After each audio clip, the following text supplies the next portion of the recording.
मित्रांनो, गेल्या आठवड्याभर तुम्ही प्लॅनेट परेड अशा वेगवेगळ्या बातम्या तुम्ही पाहिल्या असतील किंवा ऐकल्या असतील. तर हे प्लॅनेट परेड म्हणजे नेमकं काय? तर ही एक खगोलीय घटना आहे. जानेवारी ते मार्च 2025 या कालावधीत आपल्याला आपल्याच सूर्यमालेतील एक जवळजवळ 6 ते 7 ग्रह आपल्याला आपल्या आकाशात पाहायला मिळणार आहेत.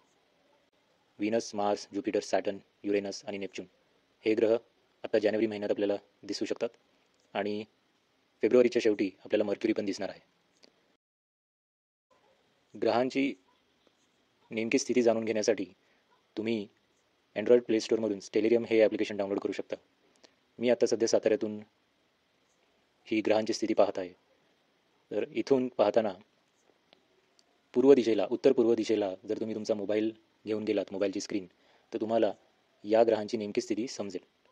उत्तर पूर्व दिशेला, ईशान्य दिशेला तुम्हाला मार्स, ज्युपिटर आणि युरेनस हे ग्रह दिसतील.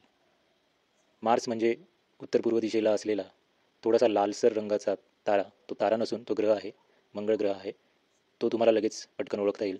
त्याच्याचवरती ज्युपिटर आहे आणि युरेनस कदाचित तुम्हाला पटकन दिसणार नाही उघड्या डोळ्यांनी. मोबाईल जेव्हा तुम्ही थोडासा पश्चिम दिशेला घेऊन याल, तेव्हा तुम्हाला व्हीनस आणि सॅटर्न हे ग्रह दिसतील. त्यातल्या त्यात व्हीनस हा बऱ्यापैकी ठळक असतो, जास्त प्रकाशित झालेला असतो, त्यामुळे तो तुम्हाला लगेच ओळखता येईल.